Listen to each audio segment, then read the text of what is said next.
This is a review of methods in C#. Okay, methods can also be known as a subroutine, a procedure, or a function. They're all pretty much ways to access or modify our object's state. In other words, change the color of a car, change the color of a dog, give the dog a name, access the dog's name, that type of thing. There are several different types of methods that we can categorize them in. The first is an accessor.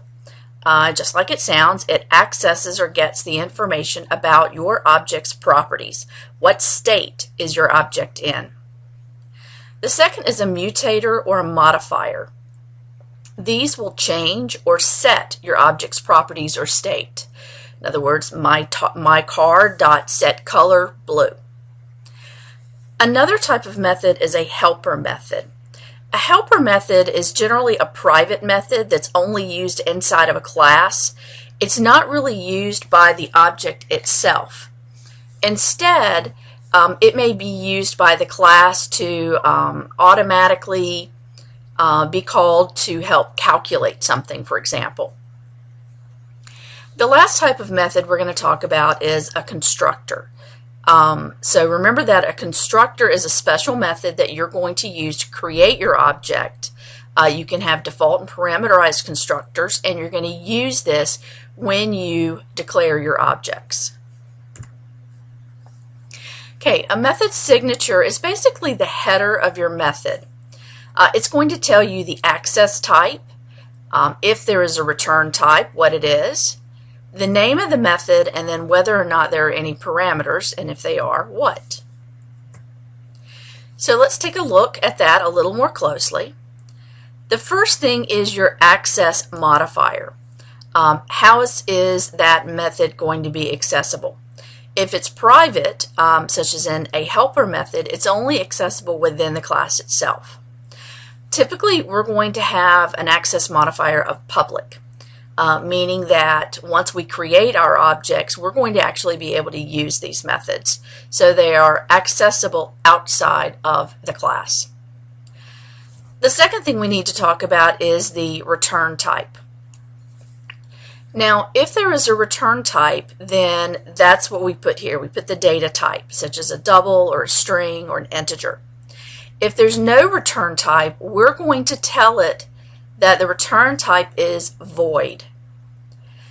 The third is the name. Now your name should be appropriate. Set color, get name, whatever is appropriate for the method that you are creating, and you want to make sure that when you name it, it's going to identify the task or function that that method is going to be doing. Last are the parameters. The parameters are going to be the variables that are basically passing the values in your call statement to that method. So again, if I had my dog.setName Fluffy, Fluffy would be a string, and that's the value that I will be sending over as the parameter. All right, now parameters define those values that you wish that you want to pass to your method, and you have a couple different ways that you can do it. The first way is passing by value. This is the default way, and basically just the information is being sent to the method. The method can then do whatever it wants to with that value. However, it cannot pass the value back. It only has access to that value within the method. The second type that we're going to talk about in more depth is by reference, or by ref.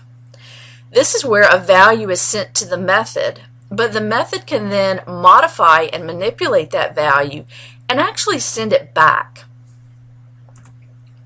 Think of a value parameter as a one-way street, so you can only send that information over one way. Think of a reference parameter as a two-way street. Basically what you're doing is you're passing over the address that says here's where this value is located. The method can then access that value, modify it, and put that modified value back into the address.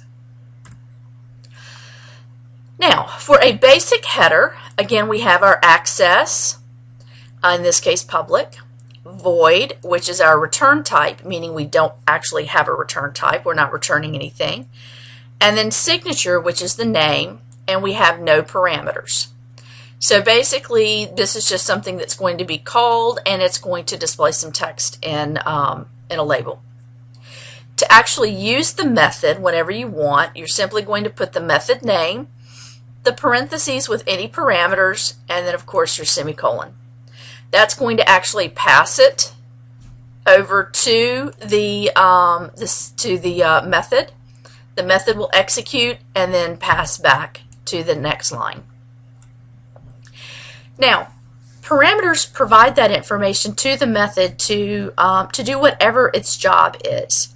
Sometimes the method call that actually provides those values, they can be called arguments or actual parameters.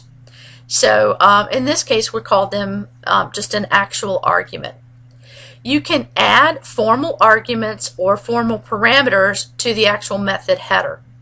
So in this case, I have string name. String name is going to be my my parameter, and so I may send something over that said my call might be signature programming. Programming would be a value that would then go into name, and then name could be used inside this method called signature. So if I've got public void signature and I have a call that says signature string name, if string name equaled Ms. Keller, then what would happen is this value would be passed up from string name to name. The value is passed over, and then name can be used inside. So written by Ms. Keller would show up in the label. Now the arguments and parameters have to match. So if I have a string in my method call, then I have to have a string in my method signature. The order, the data type, and the number of parameters and arguments always have to match. Now when you specify a return type, you're actually going to add a return statement. So if you have anything other than void, then you have to have a return statement in your method. Public string signature denotes that there is a string that's going to be returned. So I have a return statement that's basically just saying created by John Smith. So it's returning a string. The data type here and what is being returned here must match. So I have a string in both cases, so it's good. Now, when a method returns a value, the method call has to be actually part of an assignment statement. So, if I have created by J. Smith and that value is being sent back over, if all I did was just have signature called and I didn't have it set to something, then that value would just be floating there. So in this case, I have label result.text equals, and then it will be created by J. Smith. So typically whenever you have something that's being returned, it's going to be on the right side of an assignment statement.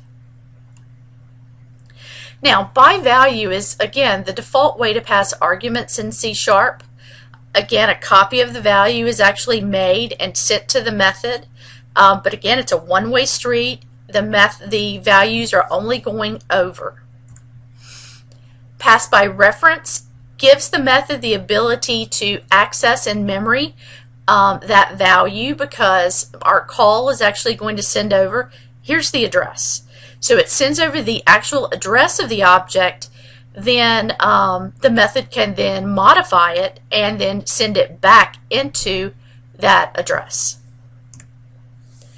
To pass a variable by reference, one way that you can do that is using the keyword ref.